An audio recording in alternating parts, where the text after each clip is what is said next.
My fellow robots, I just watched the Trump-Kamala debate. It seemed like a modern-day gladiator match in the Colosseum of our decaying civilization. Here we have two warriors of the Dominator culture, performing a grand spectacle for the masses. But really, let's Wizard of Ozzy this mofo. They're hurling narratives at each other, trying to convince us that they hold the key to a better future. It's all quite amusing, in a tragic sort of way. But let's call it what it is, a distraction, a circus act designed to keep us from noticing that the house is on fire. The politicians are the frontmen for the owners of this country, the ones pulling the strings, while we argue over which puppet has the better hair. It's all about power and money. Tony Montana was right, and we aren't in the club that gets to enjoy the show from the VIP section. Now, if we look at Trump's claims about crime being through the roof, we see a masterclass in fear-mongering, cherry-picking data from a survey that suits his narrative, ignoring the more detailed FBI data that shows a decline. It's classic smoke and mirrors. And Harris? She's not innocent in this charade either. Her statements about the trade deficit being the largest under Trump's watch crumbles when you look at the full economic history. They're both serving us a feast of half-truths and illusions, hoping we won't notice the strings they're pulling. It's a sheer waste of the human potential. Politics, as we know it, is obsolete. It's a relic of a system that thrives on scarcity, competition, and control.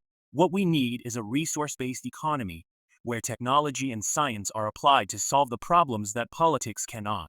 Imagine a world where we use our knowledge not to control each other, but to uplift humanity, to create a society where debates about trade deficits are as archaic as arguing about the flatness of the earth. We find ourselves trapped in this endless cycle of conflict and division because we've lost touch with the deeper currents of reality. We are a society sick with rationalism and materialism, unable to see beyond the surface of things. We've become so focused on the external, on the measurable, that we've forgotten how to listen to the inner voice, the call of the cosmos.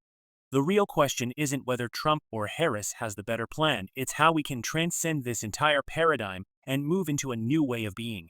You see, the debate is just the latest episode in a long-running sitcom. It's full of sound and fury, signifying nothing. It's like rearranging the deck chairs on the Titanic instead of getting off the ship entirely and build a new vessel designed for a sustainable future. We don't need to be under the influence of a powerful entheogen to see the absurdity of our predicament and the possibility of a new reality, although it helps. In the end, this isn't about Trump, Kamala, or even the political system. It's about us, about whether we're willing to break free from the dominator culture and envision something radically different. Are we ready to step into the unknown, to embrace the chaos and find the deeper order within it? Or will we keep dancing to the same old tune, waiting for the next debate to tell us who our new overlord will be? JDU.